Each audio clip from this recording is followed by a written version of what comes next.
हाँ तो नमस्कार दोस्तों, आप सभी का देव क्लासेज बूंदी ऑनलाइन प्लेटफॉर्म में दोस्तों आप सभी का बहुत बहुत स्वागत है और हार्दिक अभिनंदन भी है दोस्तों। सभी को नमस्कार, सभी को राधे राधे दोस्तों, बहुत बहुत नमस्कार सभी को दोस्तों।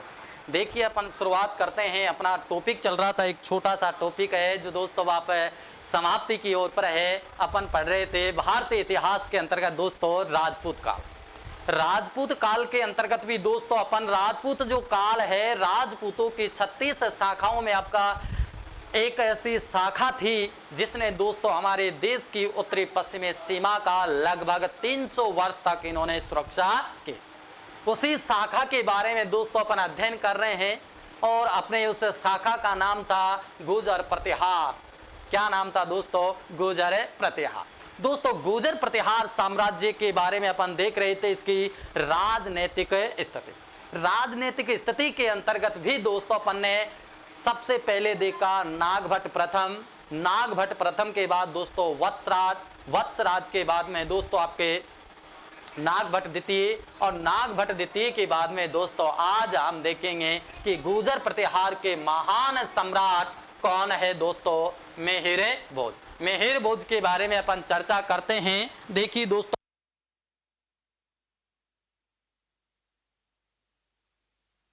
देखिए मिहिर भोज के बारे में दोस्तों अपन चर्चा करते हैं। तो आइए दोस्तों आप हमारे साथ गुर्जर प्रतिहार साम्राज्य के अंतर्गत अपन देखते हैं कि इसके अंतर्गत सबसे पहले दोस्तों मिहिर भोज। अपन ने पिछली कक्षा में दोस्तों इसके नाम अपन ने देख लिए थे, इसका समय अपन ने देख लिया था, फिर भी दोस्तों देखिए दोबारा देखते हैं कि इसका समय है 836 से लेकर के दोस्तों 885। किसका? मिहिर भोज का। ये दोस्तों इसका इतिहास के अंतर्गत समय माना जाता है। और क्या है? सम्राट मिहिर भोज का समय 836 से लेकर के 885 तक। किसका है? सम्राट मिहिर भोज का। देखिए अपन इसके बारे में दोस्तों जब चर्चा करते हैं, गुर्जर प्रतिहार साम्राज्य का महान शासक था दोस्तों। इसके शासन काल में आपका गुर्जर प्रतिहार साम्राज्य अपने सर्वोच्च स्थिति प्राप्त कर चुका था। यानी कि दोस्तों जो भारत की महान नगरी थी कन्नौज, कन्नौज ने दोस्तों इसके शासन काल में वो स्थान प्राप्त कर लिया था जिस समय दोस्तों हर्षवर्धन के शासन काल में उसको मान और सम्मान प्राप्त था। किसको? कन्नौज को। तो दोस्तों ऐसा कहा जाता है कि मिहिर भोज के समय में कि दोस्तों मिहिर भोज से अरब जो शासक थे, अरब जो आक्रमणकारी थे या मुस्लिम जो आक्रमणकारी थे कि दोस्तों इसके नाम से ही कांपते थे। किसके नाम से? सम्राट मिहिर भोज के नाम जब दोस्तों अरब राजाओं ने, शासन कर्ताओं ने जब इनका नाम सुना तो दोस्तों इनके नाम से कहा जाता है इतिहास के अंदर कि वो थर थर कांपने लग जाते थे विदेशी आक्रांता। तो देखते हैं ऐसे महान वीर योद्धा और सम्राट के बारे में दोस्तों अपन ने पिछली कक्षा में देखा था सम्राट मिहिर भोज की ग्वालियर प्रशस्ति। कि ग्वालियर प्रशस्ति का दोस्तों समय किसके शासन काल में इसकी रचना हुई? मिहिर भोज ने दोस्तों ग्वालियर प्रशस्ति लिखवाई थी। कौन सी लिखवाई थी? ग्वालियर प्रशस्ति। ग्वालियर प्रशस्ति किसने लिखवाई थी दोस्तों? मिहिर भोज।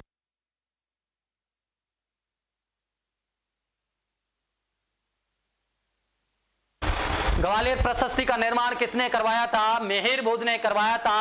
और इसकी दोस्तों भाषा है आपकी संस्कृत, लिपि है दोस्तों कौन सी? ब्राह्मी लिपि।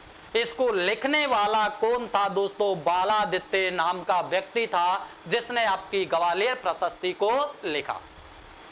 दोस्तों यह कहां से प्राप्त हुई? ग्वालियर जो वर्तमान में मध्य प्रदेश राज्य का एक जिला है ग्वालियर, और ग्वालियर की दोस्तों सागर नामक स्थान से आपको ग्वालियर प्रशस्ति दोस्तों हमें प्राप्त हुई है।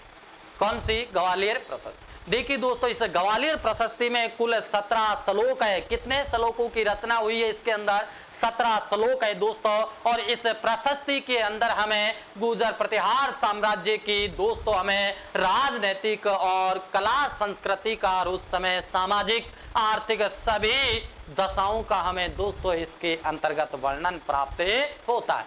आगे देखते हैं अपन सम्राट मिहिर भोज के बारे में दोस्तों अगली जो जानकारी हमें प्राप्त होती है। देखिए ध्यान देना, ग्वालियर प्रशस्ति में ग्वालियर प्रशस्ति में ग्वालियर प्रशस्ति में प्रतिहारों की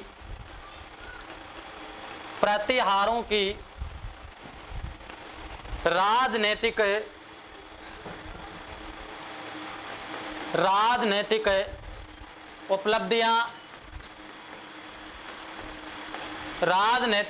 उपलब्धियां है किसमें? ग्वालियर प्रशस्ति। क्या है दोस्तों? राजनीतिक उपलब्धि किसमें? ग्वालियर प्रशस्ति। किसकी है? गुर्जर प्रतिहारों की। किसकी है दोस्तों? गुर्जर प्रतिहारों की। किसमें? ग्वालियर प्रशस्ति में। किसके शासन काल में इसकी रचना हुई? मिहिर भोज के शासन काल में आपकी इस ग्वालियर प्रशस्ति की दोस्तों रचना हुई। आगे अपन चर्चा करते हैं इसी के अंतर्गत दोस्तों इस प्रशस्ति के, ध्यान देना, इस प्रशस्ति के चौथे श्लोक में कई बार पूछा है दोस्तों। चौथे श्लोक में गुर्जर प्रतिहारों की वंशावली मिलती है। क्या मिलती है दोस्तों? वंशावली। कई बार पूछा गया है कि दोस्तों गुर्जर प्रतिहारों की वंशावली किस अभिलेख में मिलती है? ग्वालियर प्रशस्ति में। ग्वालियर प्रशस्ति में भी दोस्तों कहां मिलती है? चौथे श्लोक के अंत। यहां तक कोई समस्या नहीं है। देखिए आगे अपन देखते हैं इसी के अंतर्गत दोस्तों कि इसके शासन काल में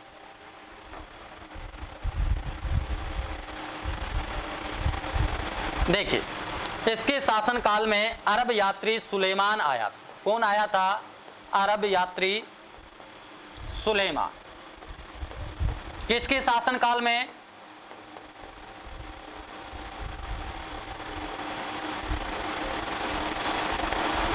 किसके शासन काल में आया था दोस्तों?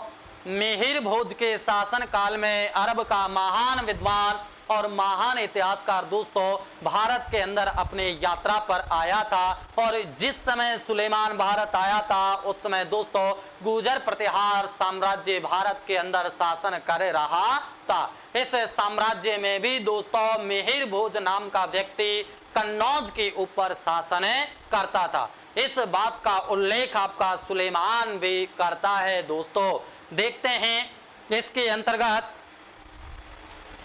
मिहिर भोज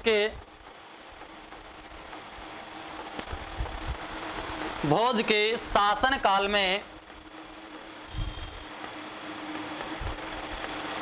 में भारत आया था।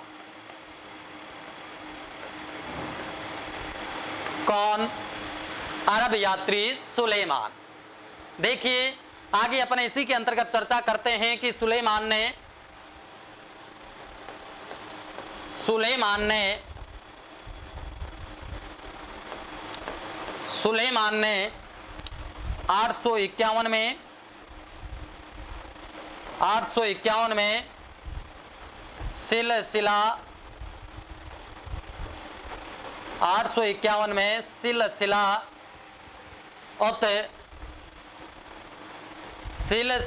उत तारिका नामक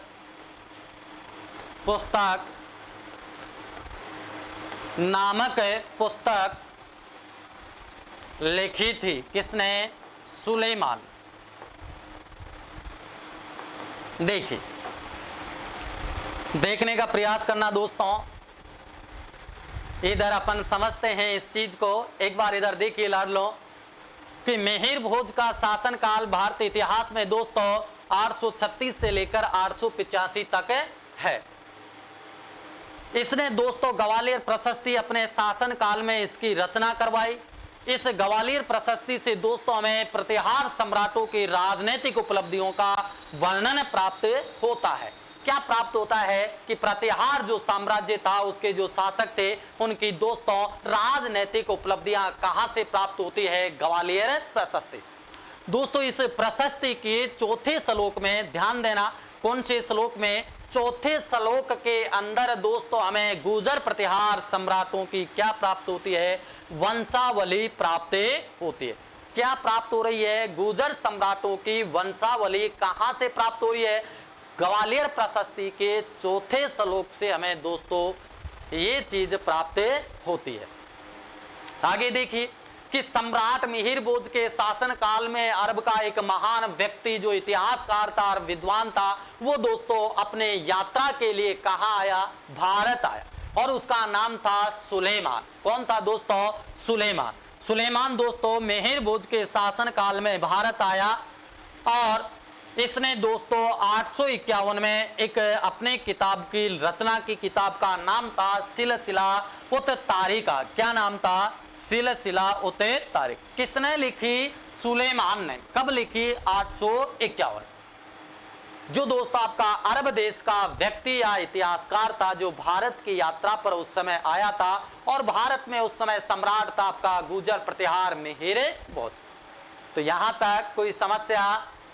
अरे लाडलो कोई समस्या नहीं है। आगे चलते हैं। देखिए आगे अपन इसी के अंतर्गत चर्चा करते हैं दोस्तों कि सुलेमान क्या कहता है सम्राट मिहिर भोज के बारे में। देखिए सुलेमान कहता है, क्या कहता है कि मिहिर भोज के पास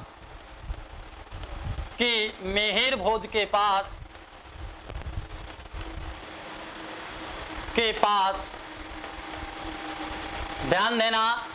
सुलेमान कहता है कि मिहिर भोज के पास विशाल अश्व सेना है। पास विशाल अश्व सेना है। अश्व सेना है। वह इस्लाम का बड़ा शत्रु है। क्या है? इस्लाम का सबसे बड़ा शत्रु है। कौन? सम्राट मिहिर भोज। ये बात कौन कह रहा है? अरब यात्री सुलेमान। क्या कह रहा है? कि वह इस्लाम का बहुत बड़ा शत्रु है और उसका साम्राज्य समृद्ध है और उसका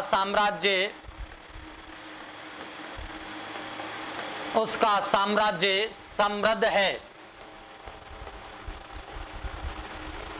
समृद्ध है। किसका? सम्राट मिहिर भोज का। जिसके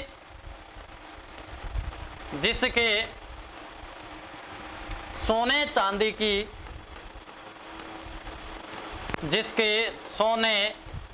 चांदी की बहुत सी खाने हैं।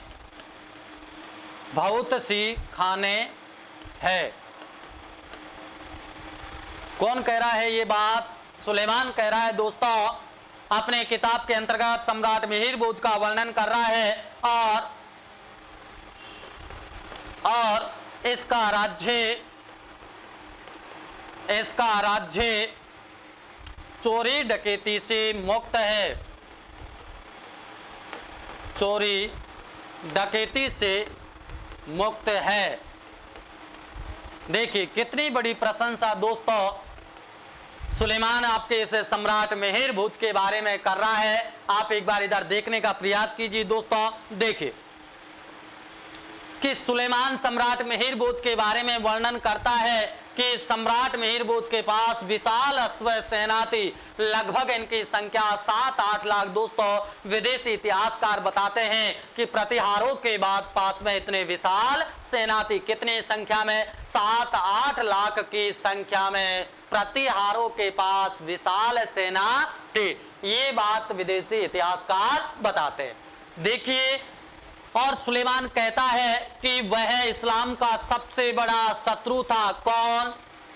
सम्राट मिहिर भोज। दोस्तों कहता है कि जब मिहिर भोज का साम्राज्य भारत में था उस समय वह इस्लाम का इस संसार में सबसे बड़ा शत्रु था। उससे बड़ा इस संसार में कोई शत्रु नहीं था कि जहां भी उसको दोस्तों इस्लाम का व्यक्ति दिखता या साम्राज्य दिखता वो उसको दोस्तों नष्ट करे देता। ऐसे कहा जाता है कि जब भी दोस्तों विदेशी मुस्लिम भारत पर आक्रमण करने की सोचते और उनके मन में मिहिर भोज का नाम आ जाता तो दोस्तों वो थर थर कांपने लगे जाते थे कि कहां जा रहे हैं, भारत में तो सम्राट मिहिर भोज का शासन है। आगे देखिए सुलेमान कहता है और सम्राट मिहिर भोज का साम्राज्य दोस्तों समृद्ध और शक्तिशाली है और जिसके साम्राज्य में दोस्तों सोने चांदी की बहुत सी क्या है खाने हैं और इसका राज्य दोस्तों चोरी डकैती से मुक्त है। ये बात कौन कह रहा है? अरब यात्री सुलेमान अपने किताब सिलसिला उत तारिका में वर्णन करता है। तो यहां तक कोई समस्या नहीं है। आगे देखिए कल्हण कल्हण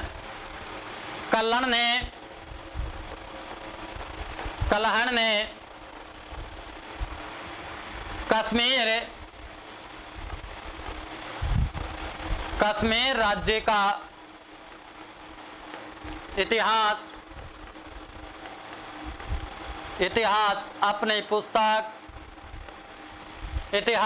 अपनी पुस्तक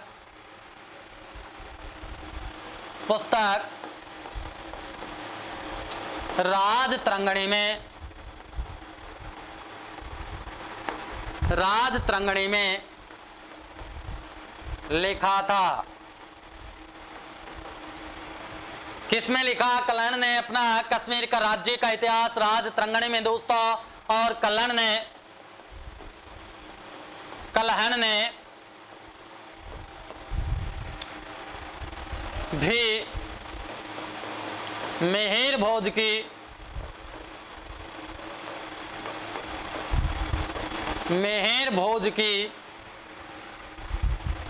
भोज की प्रशासन की प्रशंसा की है।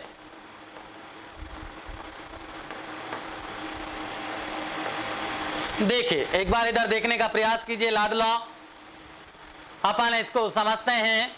देखिए कि अरब यात्री विदेशी था, अरब का था सुलेमान, वो दोस्तों आपके गुजर सम्राट मिहिर भोज के शासन काल का वर्णन करता है और उल्लेख करता है और उसके बारे में क्या बताता है दोस्तों। देखिए कि सुलेमान कहता है कि मिहिर भोज के पास में दोस्तों विशाल अश्व सेना थी, वह इस्लाम का सबसे बड़ा क्या था? शत्रु था और उसका साम्राज्य समृद्ध और शक्तिशाली साम्राज्य था। किसका? सम्राट मिहिर भोज का। दोस्तों सम्राट मिहिर भोज के शासन काल में बहुत बड़ी बड़ी सोने चांदी की खाने थे और उसका राज्य दोस्तों चोरी डकैती से बिल्कुल मुक्त था। ये बात कौन कह रहा है? आपका अरब यात्री सुलेमान। देखिए दोस्तों सम्राट मिहिर भोज की जानकारी हमें कल्हण की राजतरंगिणी से भी प्राप्त होता है। दोस्तों कल्हण ने कश्मीर राज्य का इतिहास अपने पुस्तक राजतरंगिणी में लिखा। किसमें लिखा दोस्तों? राजतरंगिणी में लिखा।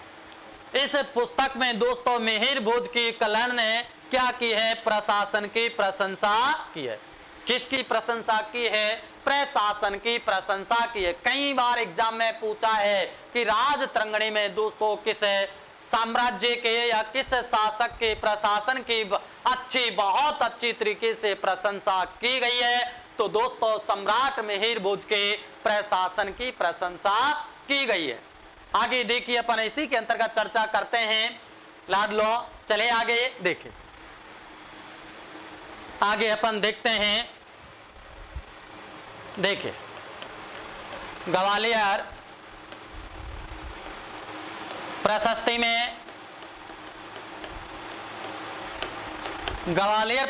में कहा गया है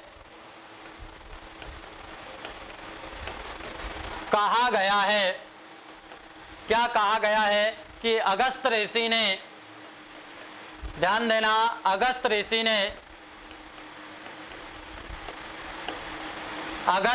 ने ने तो केवल विंध्यान पर्वत का ही विस्तार रोका था, विस्तार रोका था, लेकिन किंतु मिहिर भोज ने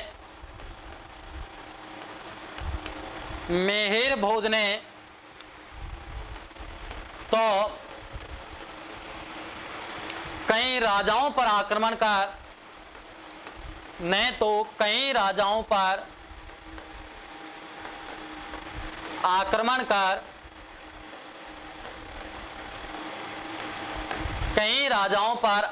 कर उनका ही विस्तार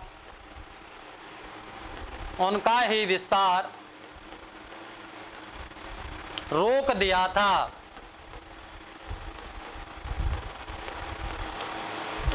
कितनी अच्छी बात है दोस्तों, एक बार समझने का प्रयास कीजिए लाडलो। देखिए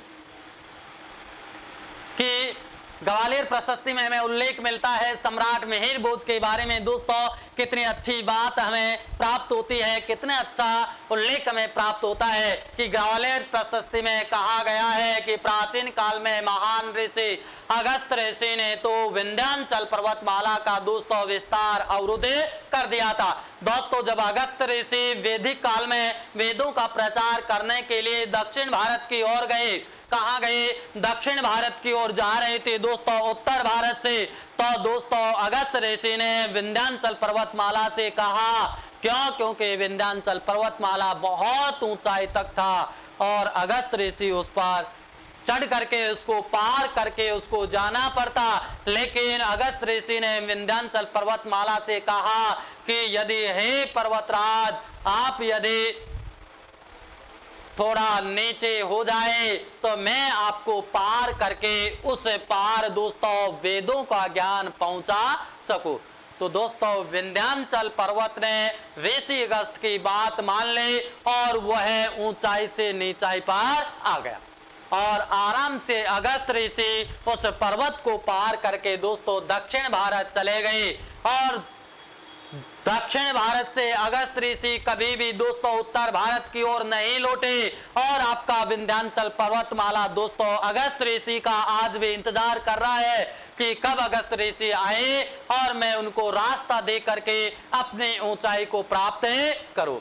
लेकिन आज तक अगस्त ऋषि उत्तर भारत नहीं पहुंचे और विंध्याचल पर्वतमाला आज भी उनका इंतजार कर रहा है। अगर दोस्तों आपको कहीं पर अगस्त ऋषि मिल जाए तो एक बार उनको कहना कि आप उत्तर भारत की ओर जाइए और विंध्याचल पर्वतमाला को दोस्तों पार करके उसकी ऊंचाई को प्राप्त करने दे। तो दोस्तों कहा गया है ग्वालियर प्रशस्ति में सम्राट मिहिर भोज के बारे में कि सम्राट मिहिर भोज ने तो केवल क्या किया था, अगस्त ऋषि ने तो केवल विंध्याचल पर्वतमाला का विस्तार ही रोका था, लेकिन सम्राट मिहिर भोज ने तो दोस्तों इस भारत भूमि पर कई राजाओं पर आक्रमण करके दोस्तों उनका ही क्या कर दिया, विस्तार रोक दिया।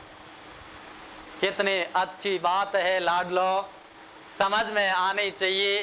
कितने शानदार कितने जानदार बात हमें ग्वालियर प्रशस्ति के अंदर दोस्तों प्राप्त होती है। एक बार प्रयास करना दोस्तों, समझने का बहुत आनंद आएगा कि भारतीय इतिहास के अंदर दोस्तों एक महान अभिलेख आपका ग्वालियर प्रशस्ति। इस ग्वालियर प्रशस्ति की रचना दोस्तों गुर्जर सम्राट आपके जो प्रतिहार शासक थे कौन, मिहिर भोज ने दोस्तों इसका निर्माण करवाया। मिहिर भोज ने दोस्तों जब इसका निर्माण या इसकी रचना करवाए तो दोस्तों इस अभिलेख के अंतर्गत उस समय की जो राजनीतिक उपलब्धियां थी, जो राजनीतिक प्रशस्तियां थी, उनका उल्लेख भी दोस्तों इसके अंतर्गत करवाया गया है। और दोस्तों सम्राट मिहिर भोज के जो शासन काल में इसको लिखने वाला व्यक्ति था आपका बालादित्य ने दोस्तों इसको इतने शानदार और इतने जानदार तरीके से दोस्तों आपके से ग्वालियर प्रशस्ति की रचना की कि आज भी दोस्तों उसको पढ़ने में इतना आनंद और इतनी अच्छी अच्छी बातें हमें इसके अंतर्गत दोस्तों प्राप्त होती है। देखिए आगे अपन चर्चा करते हैं, आगे इसी के बारे में दोस्तों देखते हैं कि क्या है और क्या नहीं है। आगे देखते हैं दोस्तों सम्राट मिहिर भोज के बारे में कि मिहिर भोज ने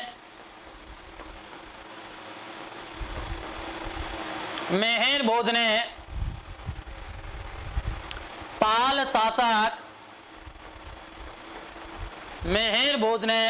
शासक देवपाल व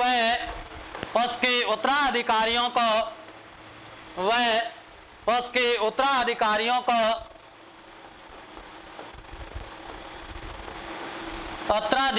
को पराजित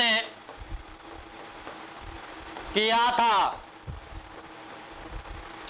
त्रिकोणीय संघर्ष चल रहा था दोस्तों तीन महान शक्तियों के बीच में। भारत की इस भूमि पर दोस्तों आपकी 7वीं शताब्दी से लेकर 8वीं शताब्दी तक त्रिकोणीय या त्रिपक्षीय संघर्ष चल रहा था। इन तीनों महाशक्तियों के दौरान दोस्तों आपस में कभी भी किसी भी समय आक्रमण हो सकता था। एक शक्ति दूसरी शक्ति पर आक्रमण करता, फिर दूसरी शक्ति तीसरी शक्ति पर आक्रमण करता। तो दोस्तों ऐसी ही परिस्थिति और स्थिति के अंदर आपके सम्राट मिहिर भोज ने अपने साम्राज्य का विस्तार करने के लिए दोस्तों पाल वंश के शासक देवपाल को पराजित करके और उसके उत्तराधिकारियों को पराजित करके दोस्तों अपने साम्राज्य का विस्तार किया। देखिए आगे अपन चलते हैं इसके बारे में और देखते हैं कि राष्ट्रकूट शासक, ध्यान देना दोस्तों, राष्ट्रकूट शासक कौन था इसके समय? राष्ट्रकूट शासक अमोघ वर्ष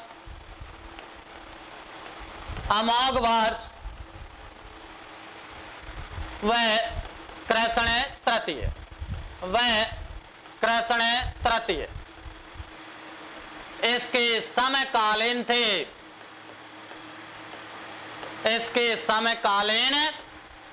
किसके? सम्राट मिहिर भोज के। कि राष्ट्रकूट कौन कौन से शासक है जो सम्राट मिहिर भोज के समकालीन माने जाते हैं लाडलो? आपके अमोघ वर्ष और कृष्ण तृतीय।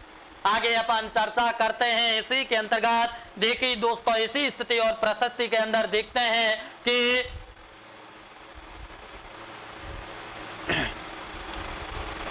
ध्यान देना, बहुत महत्वपूर्ण लाइन है दोस्तों, नोट लगा करके लिखना कि सुनने का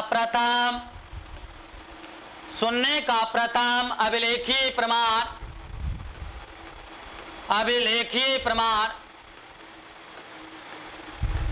ध्यान देना कि सुनने का प्रथम अभिलेखीय प्रमाण ग्वालियर प्रशस्ति से प्राप्त होता है। ग्वालियर प्रशस्ति से प्राप्त होता है।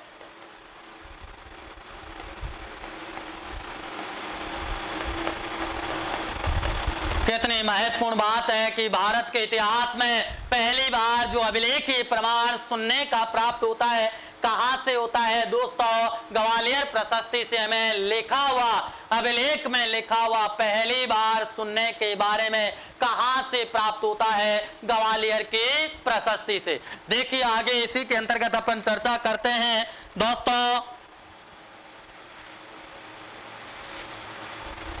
देखिए इसके बारे में एक बार समझिए कि राष्ट्रकूट जो शासक थे सम्राट मिहिर भोज के समकालीन, अमोघ वर्ष व कृष्ण तृतीय इसके समकालीन थे। इनके साथ में भी सम्राट मिहिर भोज का कई बार टकराव हुआ, कई बार छोटे मोटे युद्ध होते रहे, कभी प्रतिहार जीतते तो कभी राष्ट्रकूट जीतते। आगे अपन चलते हैं। भारत के इतिहास में पहली बार अरे ये वाला जीरो का प्रथम बार अभिलेखीय प्रमाण कहां से प्राप्त होता है? ग्वालियर प्रशस्ति से प्राप्त होता है लाडलो।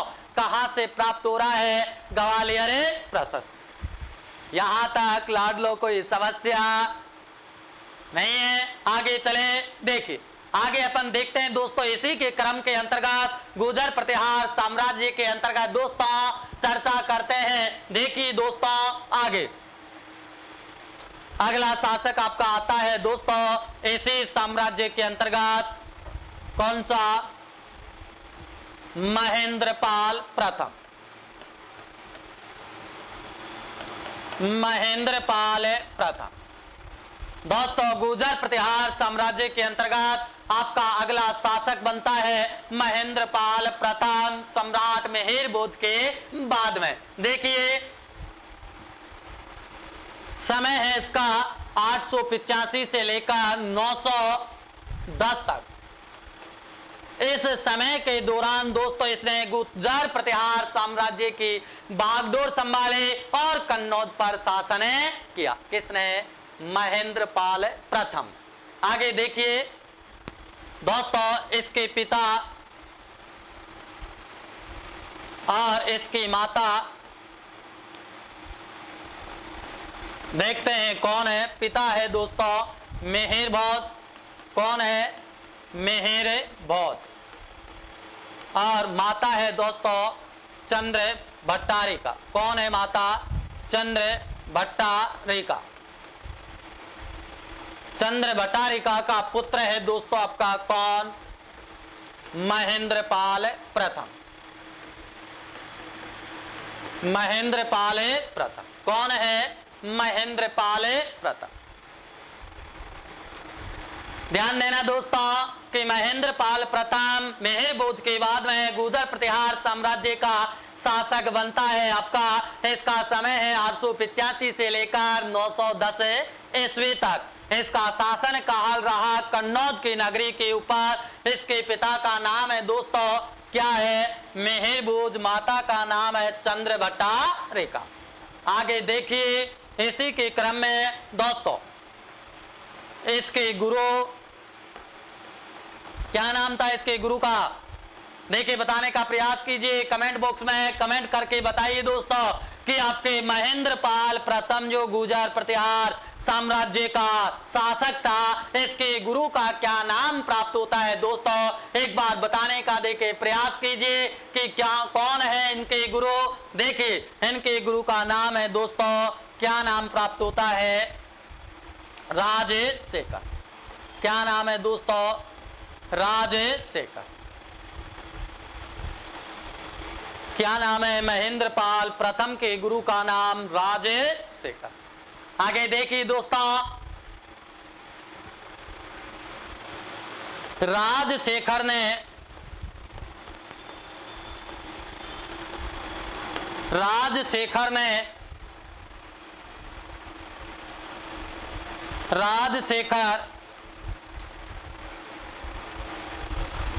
इसका दरबारी कवि था। किसका? महेंद्रपाल प्रथम। आगे देखिए दोस्तों राजशेखर ने महेंद्रपाल को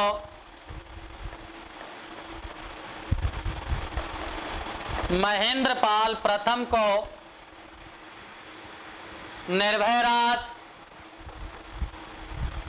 महेंद्रपाल प्रथम को निर्भय राज और रघुकुल तिलक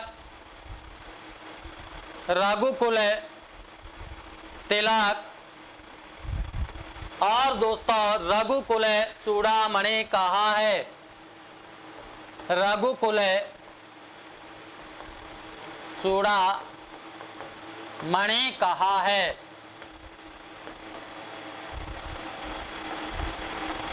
किसको? महेंद्रपाल प्रथम। किसने कहा? राजशेखर ने कहा, जो दोस्तों इसका दरबारी कवि भी था, इसका प्रधानमंत्री भी था, इसका गुरु भी माना जाता है।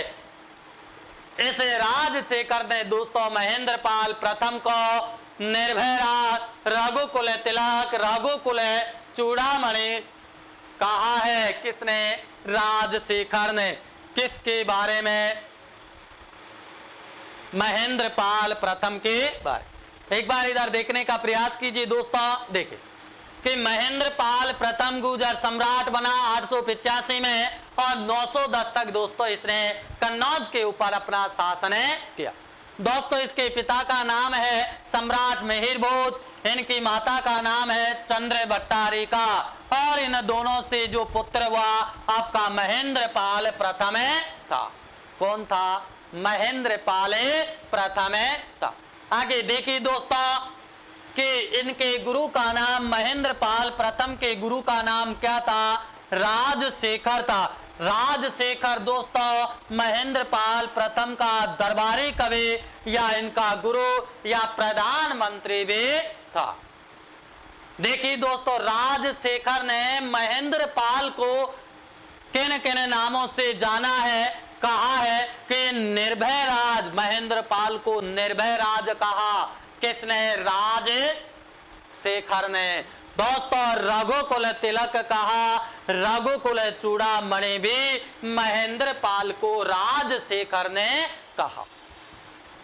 यहां से दोस्तों आपका एग्जाम में क्वेश्चन आता है, डायरेक्ट क्वेश्चन दोस्तों पूछा जाता है। ध्यान आपको रखना होगा लाडला, समझना आपका होगा लाडला। सभी मैं बार बार आपसे यही कहता हूं कि आप इधर देखने का प्रयास कीजिए, इसको अच्छी तरह समझिए दोस्तों, अच्छी तरह पढ़िए दोस्तों, इसको देखिए। आगे अपन चलते हैं। राजशेखर ने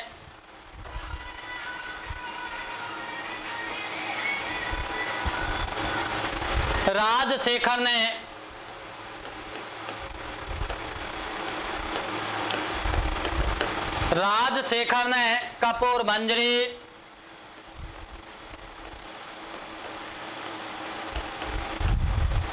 किताबें देखिए, इनके ग्रंथ देखिए। बाल रामायण, अगली है बाल भारत, अगली पुस्तक है विदसाल भंजिका।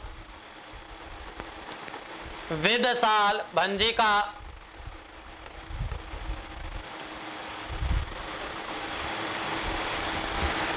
ये दोस्तों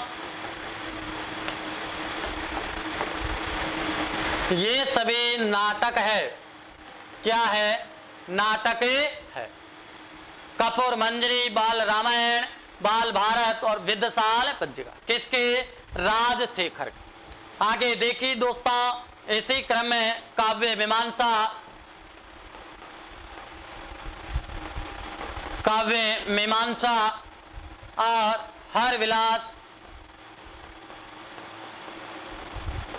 हर विलास और भुवन कोश,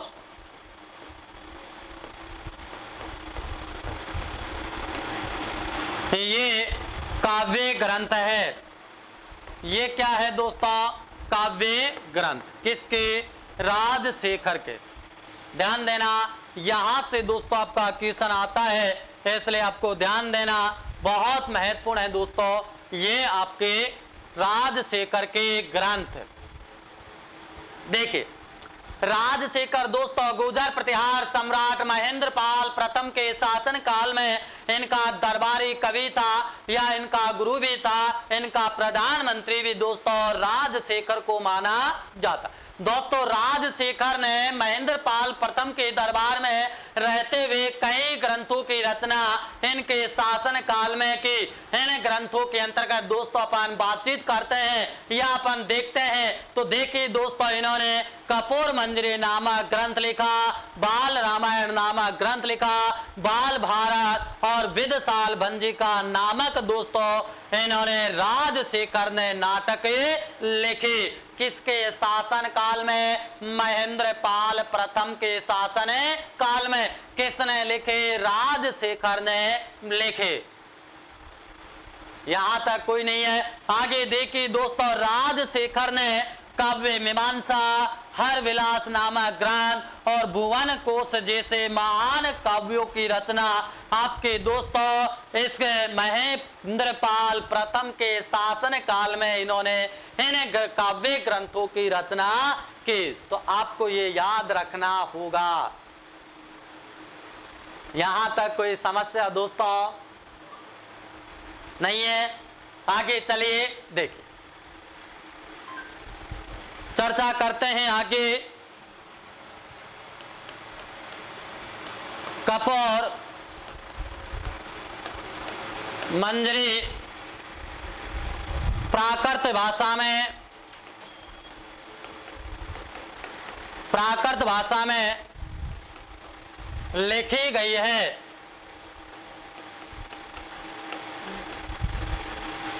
जबकि और सभी ग्रंथ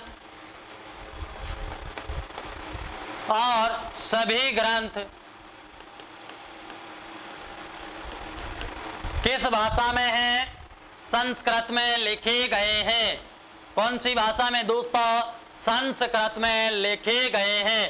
कई बार क्वेश्चन आ जाता है आपका, तो देख लो दोस्तों कि राजशेखर ने अपने जो ग्रंथ है कपूर मंजरी, उसका निर्माण या उसकी रचना प्राकृत भाषा में की है। बाकी सभी ग्रंथों की रचना इन्होंने दोस्तों संस्कृत भाषा में की है। देखिए आगे अपन चर्चा करते हैं दोस्तों। एक बार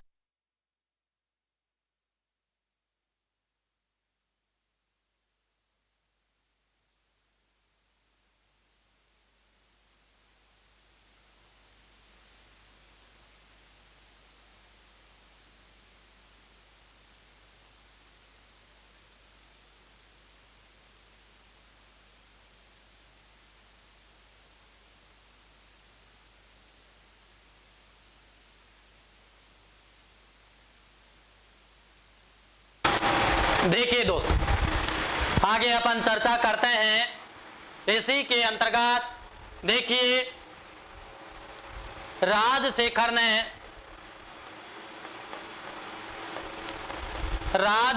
ने कपूर मंजरी की रचना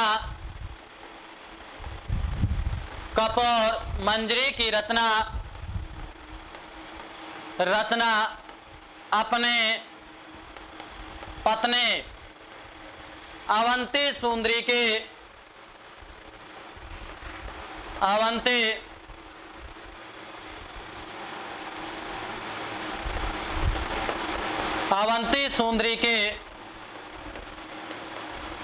कहने पर की। ये भी दोस्तों आपका क्वेश्चन आया था, इसलिए मैंने यहाँ इसका उल्लेख किया है, आपको बताना उचित समझा, इसलिए दोस्तों इसको अपन ने यहाँ देखा। ये क्वेश्चन आपका एग्जाम में आया है दोस्तों। देखिए महेंद्रपाल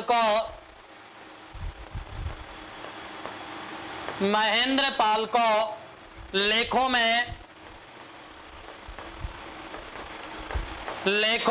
परम भट्टारक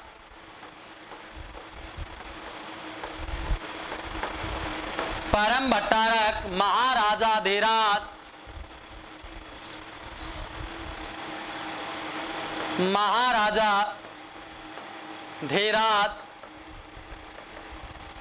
कहा गया है। किसको? महेंद्रपाल प्रथम को। लेखों में क्या कहा गया है? परम भट्टारक महाराजा धीराज परमेश्वर। आगे देखिए दोस्तों, यह अपने पिता की भांति अपने पिता की तरह ही एक कुशल योद्धा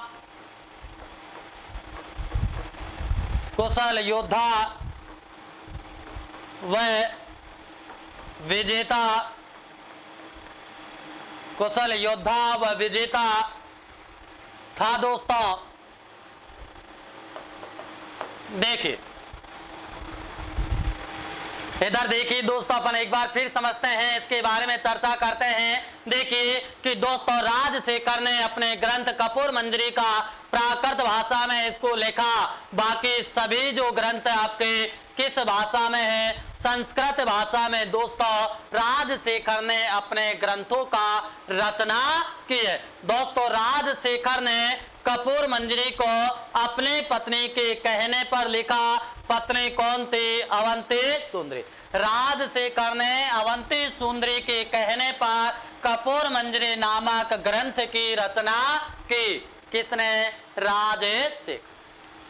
इसी के क्रम में आगे देखते हैं दोस्तों कि महेंद्र पाल जो प्रथम था, इसको लेखों के अंदर परम भट्टारक महाराजाधिराज कहा गया है। क्या कहा गया है? लेखों के अंतर्गत परम भट्टारक महाराजाधिराज परमेश्वर। दोस्तों महेंद्र पाल प्रथम भी अपने पिता सम्राट मिहिर भोज की भांति कुशल योद्धा, एक कुशल विजेता और महान प्रशासक था, ऐसा हमें ग्रंथों में उल्लेख प्राप्त होता है। आगे देखिए दोस्तों, इसी के क्रम के अंतर्गत महेंद्र पाल ने अवध को जीता। अवध को जीतकर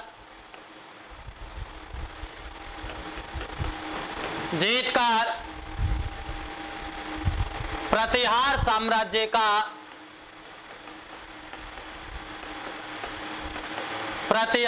साम्राज्य का हिस्सा बनाया। किसने? महेंद्र पाल प्रथम। देखिए दोस्तों महेंद्र पाल के शासन काल में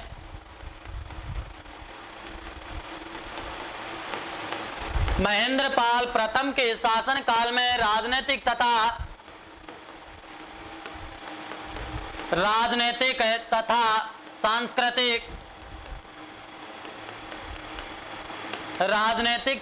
सांस्कृतिक दोनों ही दृष्टियों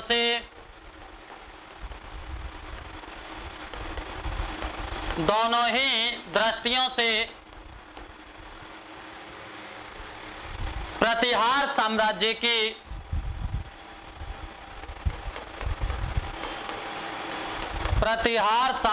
की प्रगति हुई। अभूत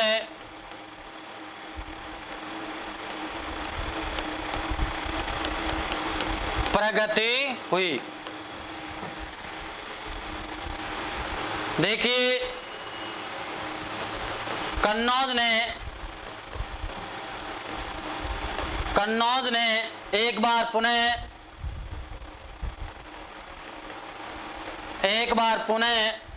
वही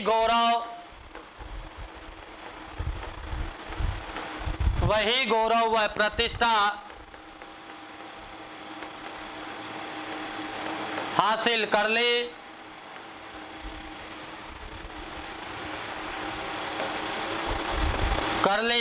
जो हर्षवर्धन के शासन काल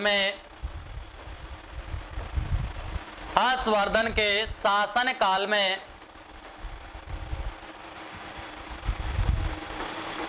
उसे प्राप्त था। देखिए कितनी अच्छी बात है दोस्तों, एक बार इधर देखने का प्रयास कीजिए कि महेंद्र पाल प्रथम ने अवध के राज्य को जीतकर गुर्जर प्रतिहार साम्राज्य का हिस्सा बनाया। दोस्तों महेंद्र पाल के शासन काल में गुर्जर प्रतिहार शासन काल के राजनीतिक और सांस्कृतिक दोनों ही दृष्टियों से प्रतिहार साम्राज्य में अभूतपूर्व प्रगति और समृद्धि हुई। दोस्तों ध्यान देना, इसके शासन काल में कन्नौज नगरी ने एक बार पुनः वही गौरव और प्रतिष्ठा हासिल कर ले जो दोस्तों आपके हर्षवर्धन के शासन में उसे प्राप्त था। तो दोस्तों आज तक इतना ही, मिलते हैं कल इसी समय और इसी जोश के साथ में दोस्तों 12 से 1 जो आपके YouTube क्लास पर जो लाइव है भारतीय इतिहास की दोस्तों रोजाना आप पढ़ने का प्रयास कीजिए और दोस्तों अपने साथियों को भी इस क्लास के बारे में बताइए। देखिए दोस्तों सभी को नमस्कार, सभी को राधे राधे, सभी का बहुत बहुत धन्यवाद दोस्तों इस क्लास में लाइव जुड़ने के लिए। आप सभी का बहुत बहुत धन्यवाद। नमस्कार दोस्तों, मिलते हैं कल।